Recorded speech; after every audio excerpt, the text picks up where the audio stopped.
Hey, hi you guys, it's Rebecca Diaz-Avedo going live here on Facebook inside the Art of Building a Successful Massage Practice.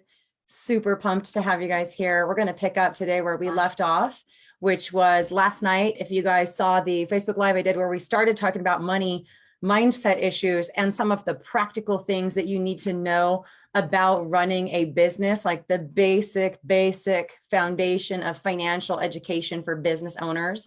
So give me a shout out if you were there yesterday. If you watched the replay, let me know. And also, of course, if you're watching live, let me know in the comments below. And if you're watching the replay, hashtag replay. And feel free to introduce yourself as well in the comments below. I'd love to know who you are. We have this awesome community and we want to get to know you guys. All right. If you don't know who I am or we're meeting for the first time, this is my Facebook group. My name is Rebecca Diaz-Avedo, also known as Rebecca Overson. I have been a licensed massage therapist since 1994, and I have cracked the code on what it takes to make 6 figures a year in private practice or whatever your goals are, and really take command of your time, your energy, your money, and live a life that you love, build a thriving practice. That's what I do all day. I started my career in 1994, and while I was very skilled at body work, I sucked at business.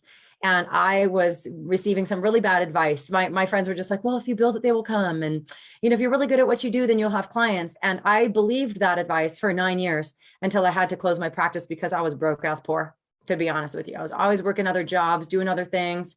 And it was really hard. It was really hard. And it was painful because it was my passion. And make a long story short, I closed my practice. But then in 2009, after I had learned a whole bunch of stuff about business, I reopened a practice that was immediately successful, thriving, doubled, tripled, quadrupled my clientele very quickly. And I ran that practice for 9 years until I sold it. And I now coach massage therapists full-time through my program called Rock Your Massage Practice Academy. So say hi below. Like I said, if you're brand new, you've never watched a live stream with me, say hi. If you're one of the regulars here, say hi. Super pumped to be here with you guys real quick on a Friday night. Let me just double check here that we are live. Okay, so here's what I want to talk about. Like I said yesterday, if you missed the replay, just scroll down later. You can watch the Facebook Live that I did yesterday, just beginning the conversation about the foundational aspects of money. But today, as promised, I want to dive in a little bit to the mindset challenges with money. So I want to know, like, does mindset make sense to you? Like when people say the word mindset, do you know what we're talking about? That's a word I really started hearing about 8-9 years ago. Mindset work, mindset coaching. But really what that means is your relationship to money, the thoughts you have about money, the feelings you have about money, the experiences from the past that are coloring your future relationship with money. Because, money is just paper, is literally just paper with an assigned value. It's a bartering tool in our community. But in so much of the work I do, I found that most massage therapists really have a hard time with money. They make money into things that it's not. They make money represent things that it can't. And therefore, I have a very abusive relationship with money, quite frankly. I just think, and again, you guys listen, if you don't know me, I'm going to just tell you straight up, I'm very blunt, I'm to the point, and sometimes I piss people off, but I just really want to tell the truth as I see it. I've been in this industry for more than half my life. I've seen a lot of things, but I've seen so many adults, and this isn't like shame or anything, but it's an opportunity for self-reflection. So many adults with children or with families or with real, responsibilities that are not taking care of themselves. It's like their money maturity it's like 7 years old. It's like they're living paycheck to paycheck, or they're spending on credit way more money than they make. They have no financial strategy. They have no idea how much money they actually make. And you really have to interrupt this if you want to be successful in private practice. You have to be a money boss. You have to know profit and loss, and you have to really heal heal your relationship with money so that you can get the kind of results that, awesome. All right. So here's the deal. Limiting beliefs about money come in all shapes and sizes. So it could just be something along the lines of there's never enough money. Like that's a belief. That's a belief. That's not the truth. The truth is we're swimming in money. We have literally billions of dollars flying through the air around you via satellite and digital transactions. There's literally so much money out there in the world that's available to you. So a limiting belief is a thought that's become a habit that really seems to be true for you. You might even say it is true, but I invite you to consider that a lot of beliefs that we hold as true just because we've thought them habitually doesn't make them true. So if you want to take an opportunity to write down your complaints about money, your issues with money. And as you do that, like, for example, there's never enough money, or if I raise my rates, I'll lose clients, or my services have to be affordable to everyone. If I make more money, it means I'm greedy. You can't make a real living doing massage therapy. This should be accessible to everyone who, like, I should be able to give away my services if people can't afford it. I don't know, what are yours? Put them in the, what are the ones that you heard? Put them in the chat below, Yeah, exactly, Colleen. Totally struggled with money before going through the academy. Yeah. And it's really about taking a look at how you relate to money. Do you have your head in the sand? Do you ignore it? Do you just kind of cross your fingers and hope that it all turns out? And I just find that that's can I say, like, a lower level of money maturity that's based on fear. It's based on this idea of, if I look at what's really going on with my money, I'm going to discover something that I don't like, and that's going to make me feel uncomfortable. Well, yeah, but if you put your head in the sand, you can't solve those problems. You have to address it. And I'm telling you, my most successful clients that have built practices that are truly thriving, they'll make a few key shifts in their relationship with money, and that's what allows them to attract more money and more success. So there's the really practical piece of money in your business, meaning you have to know that you have the right rates. Like, you have to know that you're setting the correct rates, which should be a business calculation. Okay. Which, if you don't have that training, I'm going to drop it in the chat right here. If you haven't gotten the training on how to strategically price your services, it is in the Start Here post that's in this group, but I'm just going to go ahead and drop the link for you. Hey, and Steven's back. What up, Steven? Great to see you. Okay. It's the 3 days in a row, my friend. I love it. Okay. So this is the Know Your Numbers training that I'm dropping in the chat below. Know Your Numbers training. Okay. So there's that element of, like, you have to know that the numbers of your business are solid. You have to know how your business makes money, what your break-even point is. You have to know that if you do X number of sessions every week at X rate, that will produce X amount of gross income from which you can pay yourself X amount as your own salary. Okay. So there's, like, the practical steps of money, the bookkeeping, like we talked about yesterday, the, like, practical knowledge about money. But if you don't work on your relationship with money, you're going to ignore all that stuff, or you're going to screw it up. For years, I even had a bookkeeper, and she would send me profit and loss statements, and I wouldn't look at them. I would look at my bank account and I'd go, well, there's money in the bank account. We must be doing fine. Guys, that is like driving with a blindfold on. That is crazy. That doesn't give you the knowledge that you need. Today, the way I run my business, I literally have 5 people on my financial team and then I get weekly reports. I know exactly what my profit margin is. I know exactly what my break-even point is. I know exactly how much I should be spending on marketing. I know exactly how much I should be spending on payroll for my staff and for my team. Like, that is power. That knowledge is power. But in order for me to even digest or even give a insert curse word, okay, about my money, I had to deal with how much falsehoods money represented to me. I thought my own worth was measured in money. I thought I had to prove my worth to other people. I had to be worth it. I had to justify my rates. I had to discount my rates if I felt pushback or pressure from other people. And if you look at that, that's abusive. And that's why I asked in this question, if money was reminiscent of a relationship with a human being in your life, who would it be? For most people, it's like, oh my gosh, I treat money the way my abusive ex-boyfriend or ex-girlfriend or partner did, or my narcissistic father did, or whatever. If you look at how you're being in relationship with money, if you're not making all the money you want and you feel peace and ease and expansion around money, then you have some fear in there. And it would serve you to eradicate that fear, to look at that fear, process it, get some coaching around that, get some knowledge around that. I was very immature. I was letting other people dictate how much I charged, because I would look over there and go, I think that they can only afford 40. So I'm just going to charge 40, even though my rates are 65. Why? That is so stupid.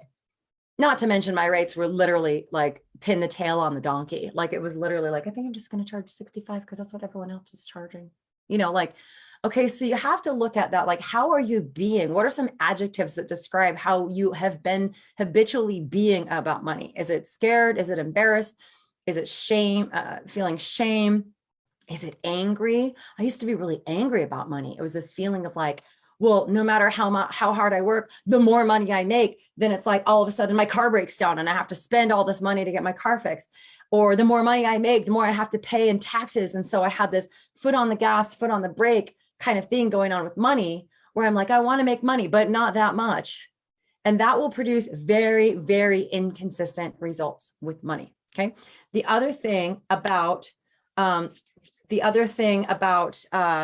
your relationship with money is that it's not one of those things that's going to get better if you just ignore it.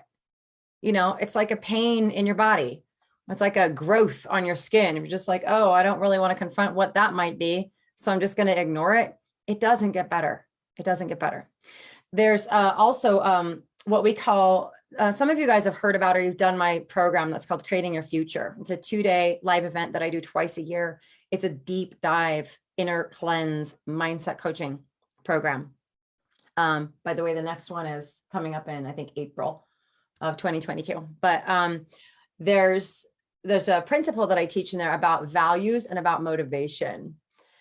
A lot of people want to, let's say the goal is over here. Let's say the goal is profitable, successful, thriving business. Okay. And that's like a money goal. Okay. Like I want to make X dollars per year. I want to pay myself X dollars per year. Okay. So what are you taking actions to build your business, get clients, manage your, become a better business owner, so on and so forth. However, if your attention is on don't be broke, then I'm moving in the direction of what I want, but look at where my focus is. Like I might be moving closer to the thing that I want, but my focus is on and away from, we call it away from motivation. So you're saying, don't be broke. Or you're saying, I don't want to look at money. I don't want to be perceived as greedy. It's a what I don't want about money. Now, again, you're moving towards the goal that you want. But if your focus is to get away from something that you don't want, what happens when you get far enough away from the thing that's motivating you is you lose your motivation. Can you see that? I'm going to try to line this up with my screen here. So here's the thing you're pushing away from, right? Like, I don't want to be broke. I don't want to be perceived as greedy. I don't want to lose clients. I don't want to enforce boundaries with people. I don't want to get uncomfortable. Okay, cool. Although you're still making money. But as soon as you get far enough away from that thing, like, okay, now I'm making some money. I'm doing good. I'm getting my business going.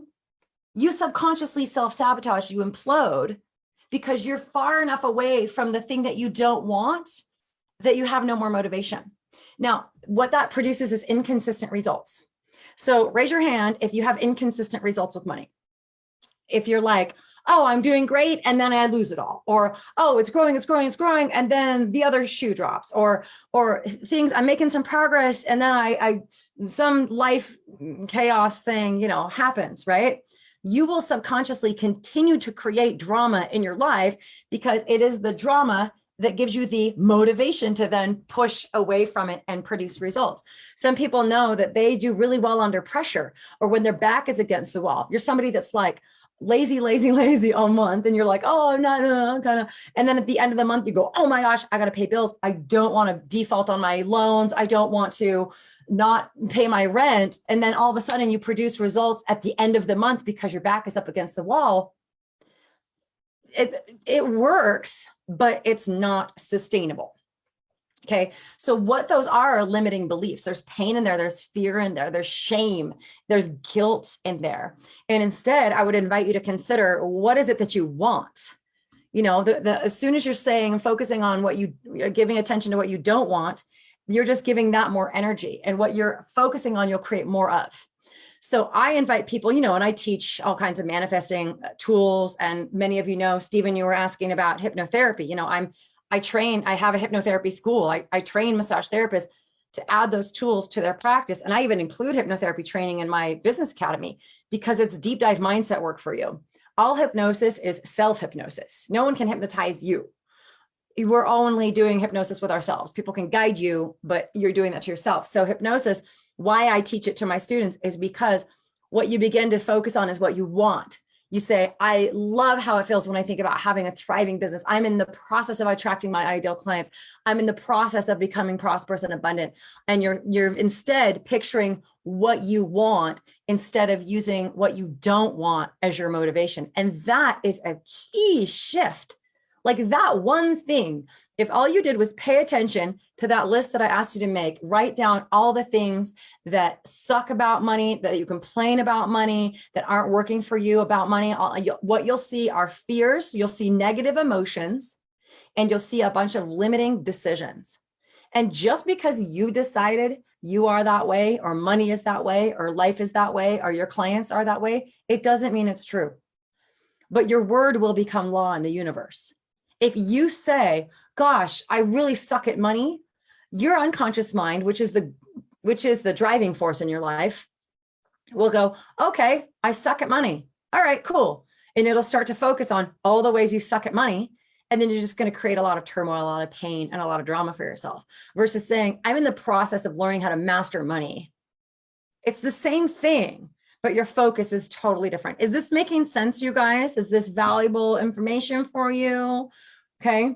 And that's why I think it's useful to consider money is a metaphor for something. It's not just money. That, like I said, there's a ton of money available to you.